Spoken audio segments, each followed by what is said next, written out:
शब्दामध्ये अनुस्वार आहे आणि शब्दांमध्ये अनुनासिक आहे, त्याच शब्दांमध्ये अनुनासिक आहे. ओके, पण त्या अनुस्वाराच्या असण्यानं आणि अनुनासिकाच्या असण्यानं त्या शब्दांमध्ये अक्षरशः अर्थभेद होतो. म्हणजेच त्यातून निघणारा जो अर्थ आहे त्या शब्दातून तो पूर्णतः वेगळा निघत असतो. कशा पद्धतीनं बघा, तर उदाहरणामध्ये आपण बघूया. आता उदाहरण आहे जसं की वेदांत, शालांत, देहांत. ओके, हे शब्द आहेत. आता या शब्दांमध्ये वेदांत हा कसा आहे, अनुस्वारयुक्त शब्द आहे.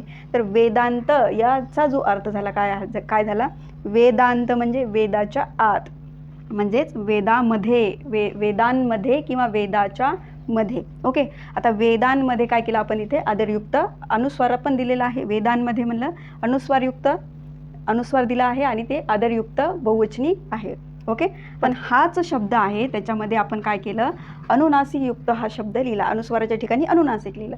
तर त्या शब्दाचा अर्थ काय झाला मग, तर त्या वेदांत शब्दाचा अर्थ झाला ब्रह्मज्ञान, म्हणजे युनिव्हर्सल ट्रूथ, जे की पॉझिटिव्ह आहे, सकारात्मक आहे. मग असं ब्रह्मज्ञान जे की केवळ असा अर्थ निघाला केवळ कशामुळे, त्या अनुस्वाराच्या ठिकाणी अनुनासिक वापरल्यामुळे. ओके, तर असा हा अर्थभेद होत असतो एकाच शब्दामध्ये अनुनासिक असल्याने किंवा एकाच शब्दामध्ये अनुस्वार असल्याने किंवा अनुनासिक असल्याने हा शब्दांमधील जो अर्थभेद आहे त्यातून निघणारा अर्थ आहे तो वेगवेगळा निघत असतो. ओके, नेक्स्ट आहे शालांत.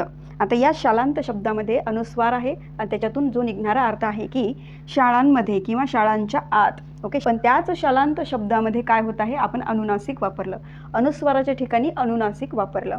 तर त्या शालांत शब्दाचा अर्थ काय झाला, तर शाळेचा शेवट झाला.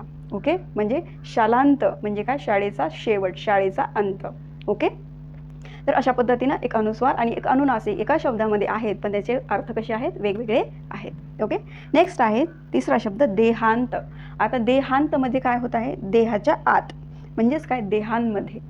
आता इथे आदरार्थी आणि अनेकवचनी आपण इथे शब्द वापरला, त्याच्यामुळे या शब्दांमध्ये काय घेतला आपण, अनुस्वार घेतलेला आहे. ओके, जर एकवचनी असतं तर देहामध्ये असं म्हणलं असतं, पण आपण अनेकवचनी म्हणतोय त्याच्यामुळे देहांमध्ये, अनेक देह आहेत. ओके, त्यामुळे असा हा अनुस्वारयुक्त शब्द ज्यातून काय निघतोय, देहांतचा, देहांमध्ये.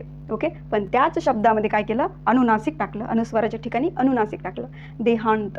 तर याचा जो अर्थ होत आहे हा काय होत आहे, मृत्यू. ओके, काय होत आहे, मृत्यू.